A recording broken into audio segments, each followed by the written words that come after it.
নমস্কার বন্ধুরা, কেমন আছো সবাই? আশা করছি তোমরা সবাই ভালো আছো, আমরাও ভালো আছি। রমা মুম্বাই ব্লগে তোমাদের সবাইকে স্বাগত।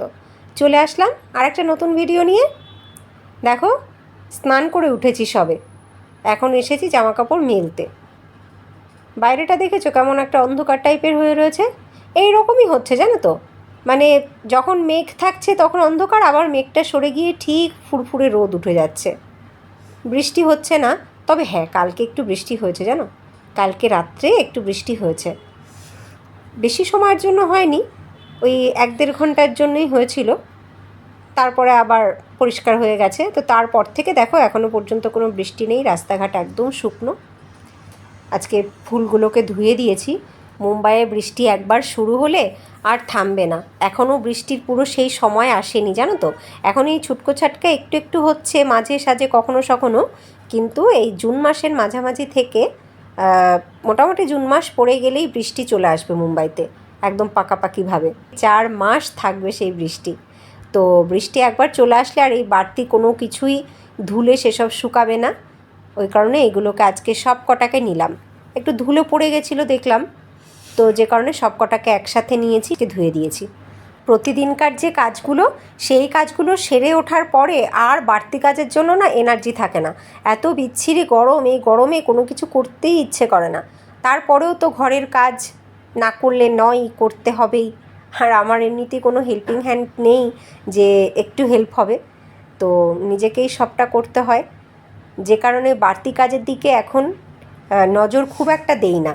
কিন্তু এই ফুলগুলোতে একটু ধুলো পড়েই গেছিলো, এগুলোকে না ধুলে নয়ই। আর এগুলোর রং এত সুন্দর যে এতে একটু ধুলো পড়লেই কিন্তু বোঝা যায়। বাবার স্কুল এখন ছুটি, যে কারণে আমার এখন রুটিন সম্পূর্ণ গেছে চেঞ্জ হয়ে, জানো তো। প্রায় 15 থেকে 20 দিন তো হয়েই গেল ও বাড়িতেই রয়েছে। এখন উঠতে একটু দেরি হয়ে যাচ্ছে, তারপরে সব কাজ সেরে উঠতে একটু দেরি হয়ে যাচ্ছে। সকালবেলা যে এনার্জি থাকছে, বেলা যত বাড়ছে এনার্জি তত লস হচ্ছে। সত্যি মানে পেরে উঠছি না, সময়ের সাথে কাজ সেরে ওঠাটা খুব মুশকিল হয়ে গেছে এখন। তাই বাড়তি কাজ এখন খুব কমই করছি। তো যাই হোক, ফুলগুলো ধুতেই হতো। টিভি ক্যাবিনেটের উপরে যেটা, সেইটা একমাত্র রয়েছে, বাকি সবগুলো ধুয়ে দিয়েছি আজকে। এদিকে আমার ছেলে পড়তে বসেছে, দেখো, এই দেখো পড়ছে। ও পড়ছে কি, ওর পিছনে লেগেই থাকতে হবে। ওর পিছনে লেগে থাকো, তাহলে ওর পড়া হবে। আর যদি ওকে বলো বাবাই তুমি পড়ো বসে বসে, ব্যাস তাহলে হয়ে গেল। ওর ভরসায় বসে থাকলে ওর পড়াশুনো আর হবে না। ওর পিছনে লেগে থাকো তাহলে হবে। সব বাচ্চারাই তাই, যদিও ওই বারবার করে বলতে হয়, তারপরে গিয়ে পড়াশুনো করে, নজরদারি রাখতে হয়, তবে গিয়ে পড়াশুনো হয়। তো আমার ছেলেও তার ব্যতিক্রম নয়, সেই একই রকম বলতে হয় বারবার করে, তারপরে বসবে। আর একদম সেই তোমাকে নজর দিয়ে রাখতে হবে পড়াটা হচ্ছে কি না, তবে গিয়ে পড়াটা হবে। ওদের স্কুল থেকে হলিডে হোমওয়ার্কের নোটিশে বলা আছে টিভি দেখতে দেওয়া যাবে না। তা এখন বাচ্চাদেরকে ঘরের মধ্যে ছুটির সময়ে টিভি না দেখতে দিয়ে কি করে রাখে বলো? এবার টিভি তো দেখবেই, কিন্তু তার ভেতরেও পড়াশুনো তো করতেই হবে, তাই না? কারণ স্কুল খুললেই কিছুদিন পরেই এক্সাম শুরু হয়ে যাবে। তো এখন তো একটু পড়াশুনো না করলে নয়। আর যেখানে ও বাড়িতেই রয়েছে, কোথাও ঘুরতে যাওয়া হয়নি, তো পড়াশুনো করে কিছুটা তো আগিয়ে রাখতেই পারে, তাই না, সিলেবাসের। যাই হোক, এদিকে দেখো আমার গাছগুলো, এই দেখো আমার গাছগুলো কিন্তু বেশ সুন্দর আছে। তবে এদের পিছনেও আমাকে কিন্তু বেশ পরিশ্রম করতে হয়, বেশ নজরদারি রাখতে হয়। ওই বাবাইয়ের পিছনে যেমন নজরদারি রাখতে হয় পড়াশুনোর জন্য, এদের পিছনেও নজরদারি রাখতে হয় এদেরকে ভালো রাখার জন্য। টাইমলি এদেরকে জল দিতে হয়। আর এখন তো দুবেলা করে জল দিতে হয় জানো। এখন ওই সকালবেলা জল দিলে আবার সন্ধে পর্যন্ত দেখি গাছগুলো ঢলে পড়েছে, কারণ গরম তো প্রচুর, আর ওদেরও একটা তাপ আছে। তো যে কারণে সন্ধেবেলা আবার জল দিতে হয়, আবার পরের দিন সকালবেলায় জল দিতে হয়। তো আমাকে সকাল সন্ধে দুবেলা এদের পিছনে বেশ কিছুটা সময় দিতে হয়। দেখো, মেঘলা মেঘলা আকাশ, কিন্তু বৃষ্টি হয় না। কিন্তু গরমের কোনো রকম কোনো কমতি নেই, গরমটা মারাত্মক রয়েছে। ওদিকে দিল্লিতেও প্রচুর গরম, আমার বড় গরমে খুব কষ্ট পাচ্ছে। আমি তো তবু রাত্রে এসি চালিয়ে শুতে পারছি, আর ওর সেই উপায়ও নেই। কবে যে ও পার্মানেন্টলি বাড়ি ফিরে আসবে, সব সময় শুধু সেই কথাই চিন্তা করি আমি। এখন লাঞ্চ রেডি করছি। বাবাই আর আমরা দুজন বেশ ভালো আছি। আমার বর বেশ হাসে প্রতিদিন। কি খেয়েছো জিজ্ঞাসা করাতেই আমি যে খাবারের কথা বলি ও হাসে, বলে ভালোই শুরু করেছো, বেশ ফাঁকিবাজি মারছো তুমি। আমি বলছি হ্যাঁ, বাবাই আর আমি তো কোনো ব্যাপার না, বাবাইও বোঝে মাম্মার কষ্ট হয়। আর মাম্মা তো ফাঁকিবাজি মেরেই কাটিয়ে দিল। কোনো রকমভাবেই আমি এই একরকম দু রকমের তরকারি রান্না করেই এখন দিন কাটিয়ে দিচ্ছি। খাওয়ার লোকজন বাড়িতে না থাকলে রান্না করতে ইচ্ছে করে বলো? ওই বাবাই আর আমি কোনো রকমভাবে কাটিয়ে দিচ্ছি দিনগুলো। আসলে না মানে রান্না করতেই যেন আমার খুব আলসেমি লাগে, এখন ইচ্ছেই করে না। আর আমার খাওয়া নিয়ে কোনো দিনই সেরকম ফ্যান্টাসি ছিল না, আজও নেই, তাই আমার কোনো কিন্তু অসুবিধা হয় না জানো তো। হ্যাঁ, মা বলে যে তুই দাদুভাইকেও একটু খাওয়াস না, দাদুভাইকেও একটু মাছ এনে খাওয়া। আমি বলি না, আমার ভালো লাগে না। আর এই মাছ এনে ফ্রিজে রেখে বেশ কিছুদিন ধরে খাওয়া আমার তো পছন্দই না। আমি খাবো এক পিস, ও খাবে এক পিস, বাকি মাছটা ফ্রিজে পড়ে থাকবে। কারণ এখানে তো অল্প দেয় না, এখানে মাছ আনলে সে একসাথে অনেকটা মাছ আনতে হয়। তো ওই কারণে আমার আর ভালোই লাগে না আনতে, যে থাক ওর বাবা বাড়িতে আসলে তারপরে আনি। আর আমরা মা ছেলেতে এখন এই ডাল, ডিম, সয়াবিন, সবজি এগুলো খেয়েই কাটিয়ে দিচ্ছি। আমি তো সবজি খেতে ভীষণ ভালোবাসি, সবজি হলে আমার আর অন্য কিছু দরকার পড়ে না।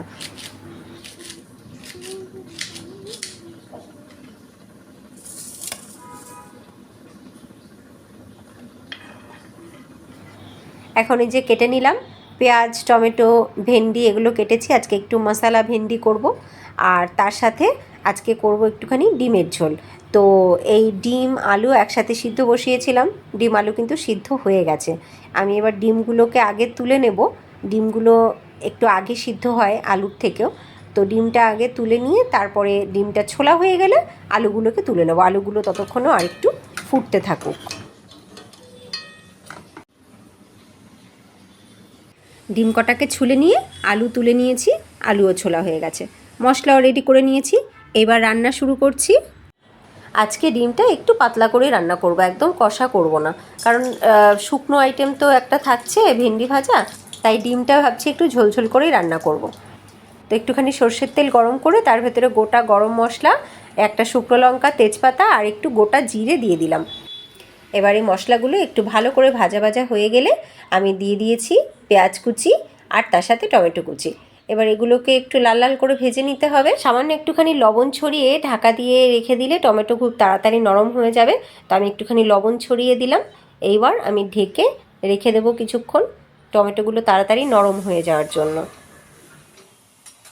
এই গরমে তোমাদের কার কার রান্না করতে ইচ্ছে করে বলো? কার কার কিচেনে গিয়ে অনেকক্ষণ সময় কাটাতে ইচ্ছে করে বলো?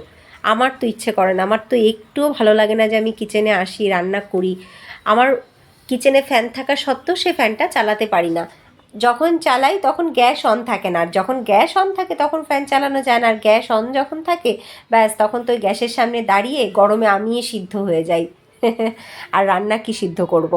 তো সত্যি ভীষণ কষ্ট এই গরমে কিচেনে এসে রান্না করা, কিন্তু কোনো উপায় নেই, রান্না তো করতেই হবে তাই না? কেউ এসে রান্না করা খাবার দিয়ে যাবে না যে খেয়ে নাও।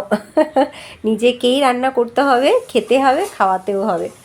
এই যে কষ্টটা আমরা মহিলারা করি, এই তিনবেলা রান্নাঘরে গিয়ে এই প্রচণ্ড গরমে গ্যাসের সামনে দাঁড়িয়ে রান্না করে তাদেরকে খাবার পরিবেশন করি, এর পিছনে যে কতটা কষ্ট এটা কিন্তু কোনো পুরুষ মানুষ তো বিশেষ করে বুঝবে না, যারা একবারও সারাদিনে কিচেনে যায় না। আর ওদিকে আমার বরের, তার তো শরীর খারাপ হয়ে যাচ্ছে খাবার ঠিক মতো না খেয়ে।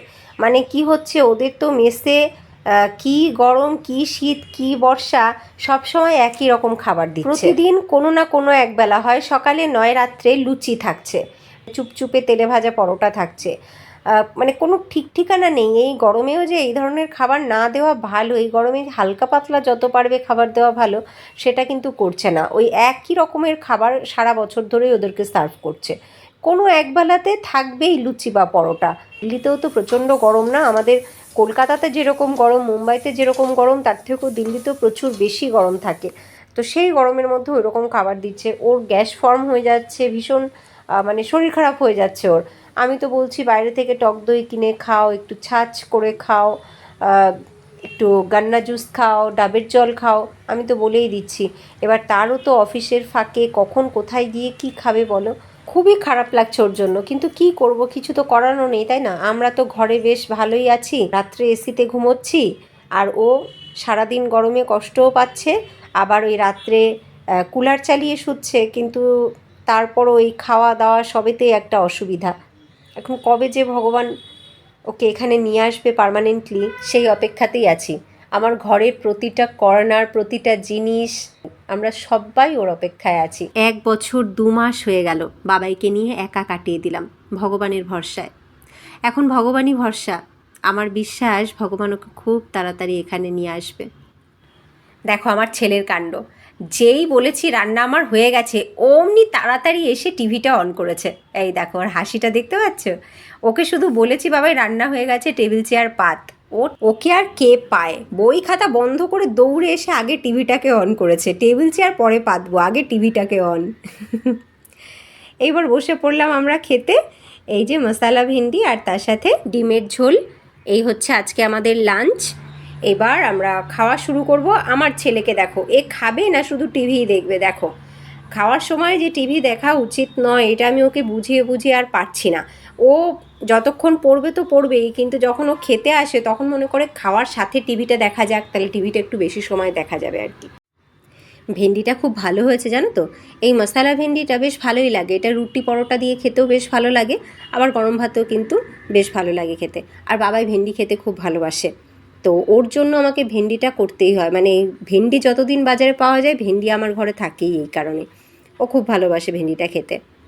ওদিকে আমার বর আজকে দুপুরবেলার খাবারও খাবেই না, তার কারণ ও কালকে নাইট ডিউটি করে এসছে, কালকে ডে ডিউটি করেছে প্লাস নাইট ডিউটি করেছে। তো আজকে সারাদিন ঘরে রয়েছে, সকালবেলার খাবার খেয়েই ও ঘুমিয়ে পড়েছে। বলছে আমাকে কেউ ডেকে তুলবে না, একদম ফোন করবে না, তুমি ফোন করবে সেই বিকেলবেলা, আমি বিকেলে উঠে কিছু খাবো, দুপুরে আর কিছু খাবোই না। তো ওর পরিশ্রম কিছু কম হচ্ছে না, প্রচুর পরিশ্রমও করছে। আমরা হয়তো ঘরের মধ্যে ভালোই আছি, কিন্তু ওর পরিশ্রমের জন্যই আমরা ভালো আছি, আমি জানি। সত্যি মানে মনটা মাঝে মাঝে বেশ খারাপ হয়ে যাচ্ছে ওর কথা ভেবে। কবে যে বাড়ি আসবে, কবে যে নিজের হাতে যত্ন করতে পারবো তাই ভাবছি শুধু। যাই হোক, চলো ভিডিওটা আমি এখানেই এন্ড করি। তোমাদের ভিডিওটা কেমন লাগলো অবশ্যই জানিও, ভালো লাগলে লাইক করো। দেখা হচ্ছে নেক্সট ভিডিওতে। সবাই ভালো থেকো, সুস্থ থেকো, টাটা।